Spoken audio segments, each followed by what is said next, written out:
A'udzubillahi minasyaitonirrajim. Bismillahirrahmanirrahim. Allahumma sholli ala Sayyidina Muhammad wa ala ali Sayyidina Muhammad. A'udzubillahi minasyaitonirrajim. Bismillahirrahmanirrahim.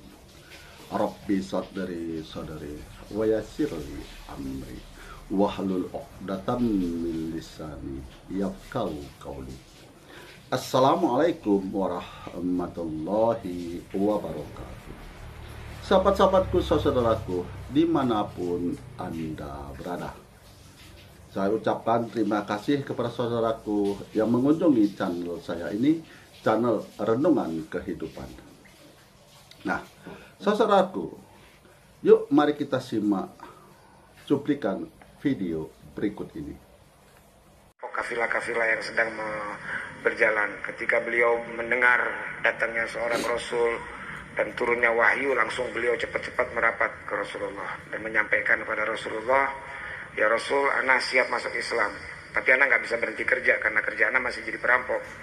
Maka akhlaknya Rasulullah mengatakan, nanti insya Allah satu waktu antum akan dapat hidayat sendiri. Yang penting aku kasih wasiat, 7 wasiat ini kau jalankan, insya Allah kau selamat dunia dan akhirat. Wasiat yang pertamanya adalah cintailah orang miskin. Wasiat keduanya, perhatikanlah orang-orang yang ekonominya di bawah.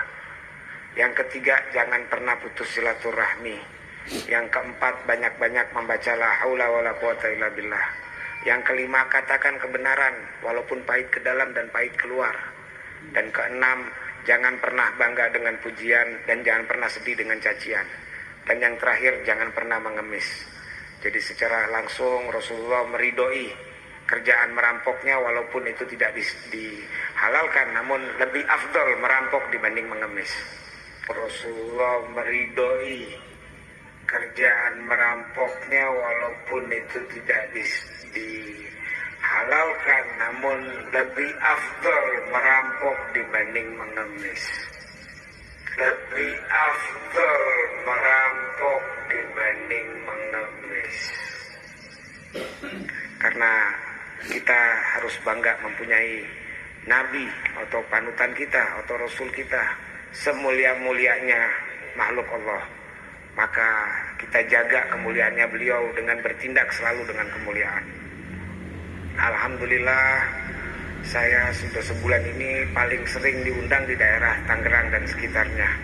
Dan cintanya masyarakat Tangerang terhadap saya bukan karena sayanya, tapi karena baginda Rasulullah SAW sebagai satu bukti cintanya masyarakat Tangerang khususan ini cinta sama Rasulullah SAW. Dan alhamdulillah, ini rasa cinta ini adalah bagian dari pakaian kita bangsa Nusantara. Maka dari itu Indonesia ini selalu diberkahi. Apapun masalahnya, apapun kendalanya, pada akhirnya kita selalu menang dan selalu berhasil. Segala bentuk tesis atau kajian yang menyebabkan permusuhan dan perpecahan adalah kebohongan besar. Dan walaupun datanya itu benar, dan siapa yang membela kebohongan itu atau melawan kebohongan itu sama-sama menjadi saksi atau sama-sama menjadi sebab penyebarannya kebohongan tersebut. Maka dari itu tadi Pak Kiai juga bilang, polemik atau pemikiran-pemikiran yang sekiranya akan mengganggu kita, mending kita nggak usah ikut campur atau ikut bertanya atau ikut kepingin tahu, apalagi di share, apalagi di save kalau di medsos. Lupain itu semua. Bagaimana kita sekarang mesti menghidupkan kesadaran. Nah, setelah kita melihat dan mendengarkan cuplikan video tersebut, apa kira-kira yang terbayang di dalam pikiran kita? Nah, untuk lebih jelasnya, mari kita kupas tuntas pada hari ini.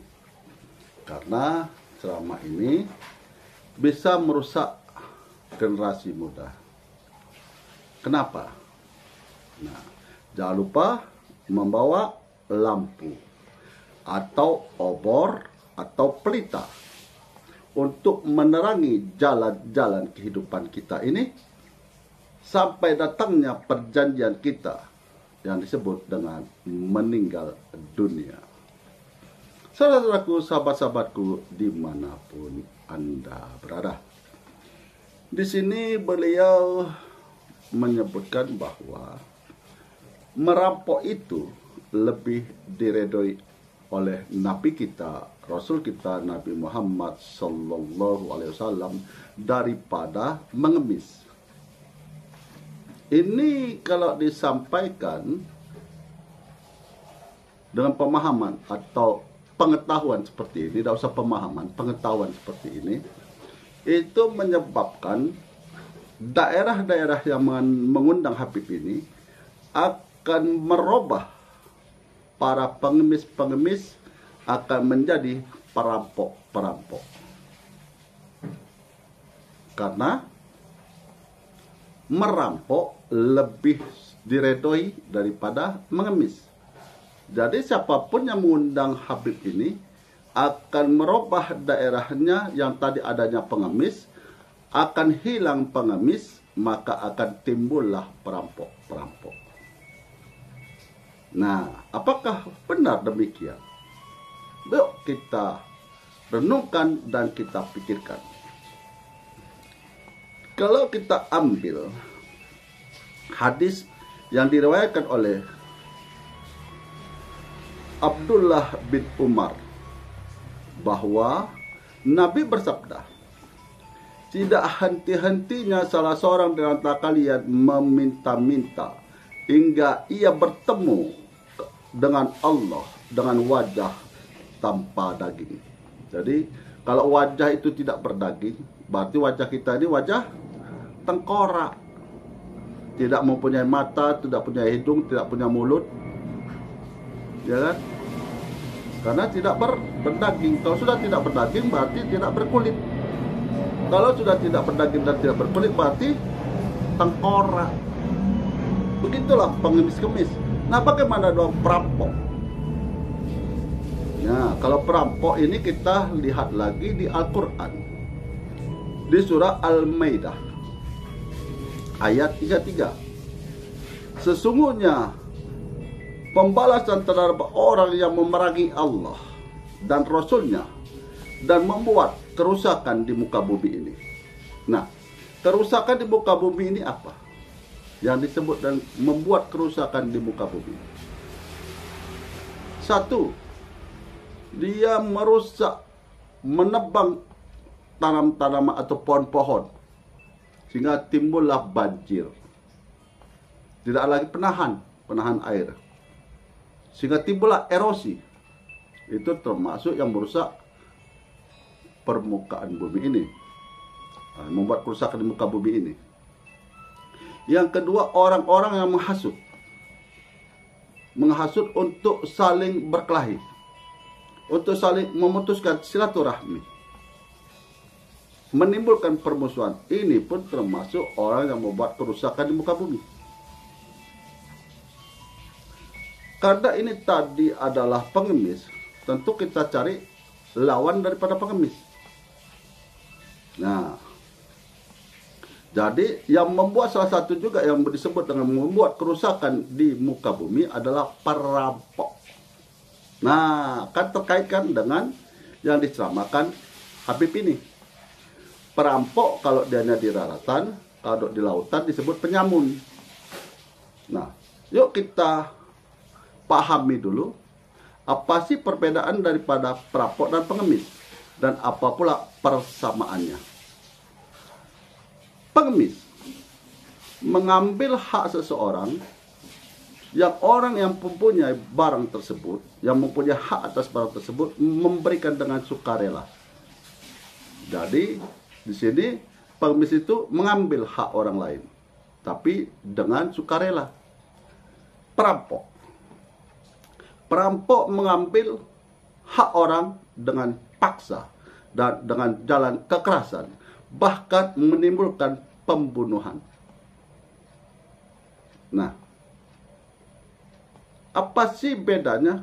Kalau pengemis itu diberikan dengan sukarela, kalau perampok itu mengambil dengan paksaan, dengan kekerasan. Nah, inilah perbedaannya. Nah, persamaannya apa sih? Sama-sama mengambil hak orang lain. Nah, inilah persamaannya. Jadi mana mungkin, ya kan, merampok itu diredoi oleh Nabi? Nggak mungkin. Ini kalau dibikin ceramah seperti ini, akan menimbulkan yang bahaya yang sangat besar. Karena apa? Karena pengemis-pengemis yang ada di daerah tersebut akan hilang. Tapi muncullah perampok-perampok yang bisa membunuh orang, yang mengambil barang orang dengan kekerasan, dengan paksaan. Sementara mengemis tadi mengambil dengan cara diberi sukarela. Dia tidak memaksa, dia hanya meminta. Diberi sudah, tidak diberi sudah. Kalau merampok, tidak diberi, membunuh. Di mana letaknya Nabi meredoi?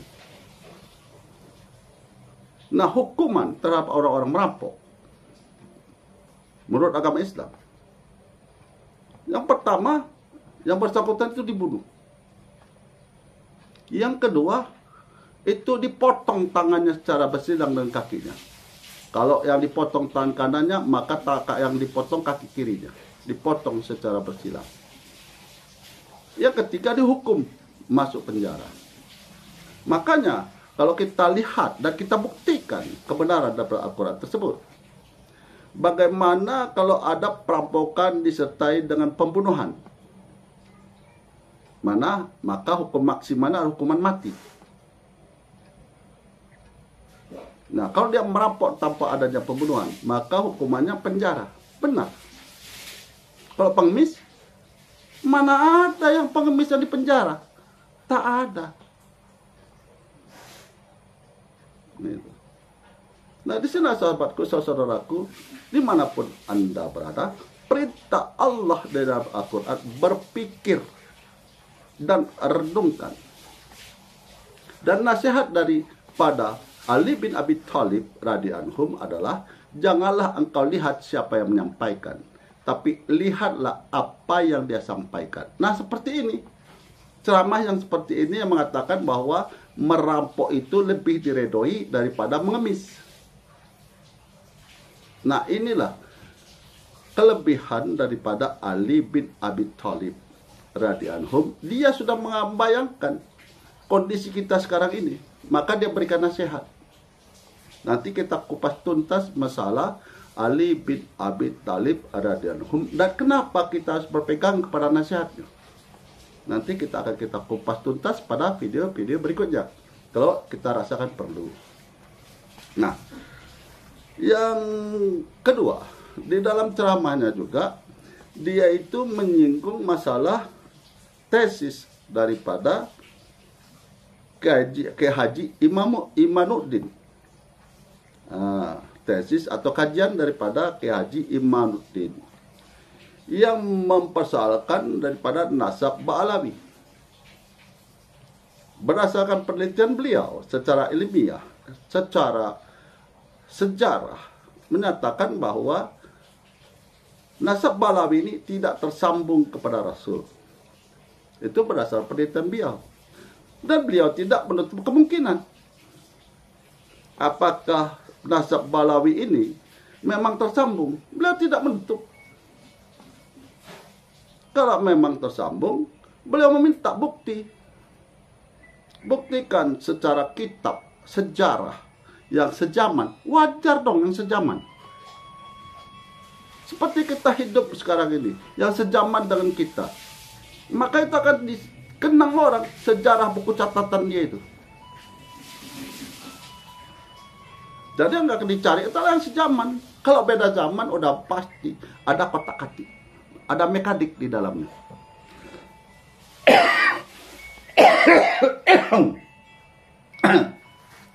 Udah pasti ada mekanik di dalamnya, merubah-rubah, menyetel-nyetel supaya lebih bagus, supaya lebih kencang larinya Honda ini atau mobil ini, di kotak-katik. Nah, dikatakannya di situ bahwa walaupun datanya benar, tapi dia katakan bohong, menyebabkan perpecahan, permusuhan. Yang menyebabkan permusuhan itu apa? Tidak ada. Tidak ada di sini kajian daripada Kiai Haji Imanuddin menyebabkan atau menimbulkan permusuhan. Kalau ada timbulnya permusuhan, rasa tidak suka, itu udah pasti dari golongan nasab Balawi yang merasa dirugikan. Kalau menurut pendapat saya secara pribadi, nasab Balawi bukan takut dengan tesisnya atau kajian daripada Kiai Haji Imanuddin. Bukan takut karena itu beliau. Nasab Balawi. Mereka takut hilangnya pengikut. Mereka takut hilangnya kemuliaan mereka. Mereka takut hilangnya pundi-pundi keuangan mereka. Ini yang mereka takutkan. Kalau mereka tidak takut dan benar bahwa mereka bertakwa kepada Allah, maka mereka akan membuktikan baik secara sejarah berdasarkan kitab-kitab maupun yang disarankan melalui DNA. Kenapa takut? Kalau memang benar kita ini bukan dari garis keturunan Nabi dan kita memang benar menyampaikan, pengikut kita pasti ada.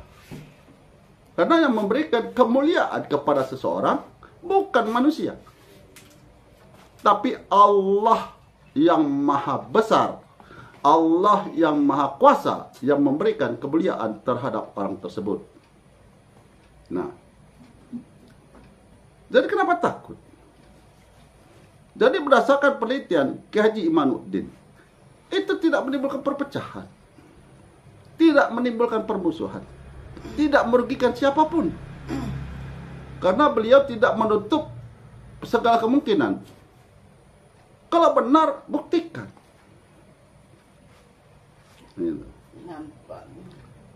Apakah beliau menutup, menuduh, langsung ditutup kesempatan daripada nasab Balawi untuk membuktikan nasab dia tersambung atau tidak? Tidak ditutupnya kok. Cuma beliau minta buktikan. Wajar dong. Seperti saya. Umpama saya ini mengaku-ngaku garis keturunan Rasul, bernasab daripada Balawi. Atau ada seseorang melakukan penelitian dan kajian akibat daripada keangkuhan saya, akibat dari kesombongan saya, akibat saya merasa mulia, sehingga saya diteliti, dibuktikan kok tidak sesuai kelakuan saya dengan Al-Quran dan hadis. Ternyata berdasarkan kajian tersebut, berdasarkan penelitian tersebut, saya ini tidak tersambung. Nah, sebagai saya dikatakan tidak tersambung, saya ingin membuktikan dong. Saya cari kitab sejarah dari keluarga saya. Saya cari semua kitab-kitab yang sejaman. Kalau tidak ada, saya buktikan dengan garis DNA saya. Kalau tidak terbukti, ya memang saya bukan garis keturunan Nabi. Tidak ada masalah, toh. Di sini sahabat-sahabatku, saudaraku, dimanapun Anda berada. Kenapa Allah memerintahkan kita ini berpikir dan merenungkan? Karena zaman seperti ini, banyak yang berceramah berselimut kepada agama Islam, tapi penyampaiannya tidak sesuai daripada Al-Quran dan hadis. Banyak. Nah, untuk selamat dunia dan akhirat, kita tuh harus berpikir, kita harus merenungkan. Jadi kalau kita ikut dalam suatu ceramah, kalau kita ikut dalam satu pengajian, maka kita ingat nasihat daripada Ali bin Abi Thalib radhiyallahu anhu. Jangan engkau lihat siapa yang menyampaikan, tapi lihatlah apa yang dia sampaikan, supaya nak selamat kita nih. Kalau ada senang di dunia, maka ada kesenangan hidup setelah kematian. Kalau ada susah di dunia, maka ada kesusahan hidup setelah kematian. Itu yang kita berpikir. Nah, dan tak lupa, saya ucapkan terima kasih kepada saudaraku dimanapun Anda berada, yang telah subscribe, like, komen, dan share di video saya ini. Renungan kehidupan ini gunanya untuk mencari keselamatan dunia dan akhirat. Renungan kehidupan ini gunanya untuk jalan dalam kehidupan ini berpedoman kepada Al-Quran dan hadis, supaya tidak mudah untuk dikecoh, supaya tidak mudah untuk ditipu dengan pakaian, dengan sorban, karena kita adalah makhluk ciptaan Allah yang paling sempurna. Kesempurnaan kita ini karena adanya pikiran. Maka gunakanlah pikiran. Dan tak lupa, perbaikilah sholat. Perbaiki sholat. Karena sholat itu perkara yang pertama yang akan diperiksa di yaumil kiamah. Apabila baik sholatnya, maka baiklah amalannya keseluruhan. Kalau rusak sholatnya, maka rusaklah seluruh amalan-amalan yang lainnya. Maka kita utamakan sholat. Karena sholat itu berpedoman kepada inna sholata alil fasai wal munkar. Sesungguhnya sholat itu menghindari perbuatan keji dan perbuatan mungkar. Dan tak lupa bagi saudaraku yang sakit, baik dirawat di rumah maupun rumah sakit, semoga Allah angkat penyakitnya, dipulihkan seperti sedia kala, beraktivitas sebagaimana mestinya. Dan saudara-saudaraku, dimanapun Anda berada, Allah limpahkan rezeki, Allah rahmati umurnya, Allah berikan keredohan atas umurnya, baik di dunia maupun di akhirat. Akhirul kalam saya akhiri dengan Assalamualaikum warahmatullahi wabarakatuh.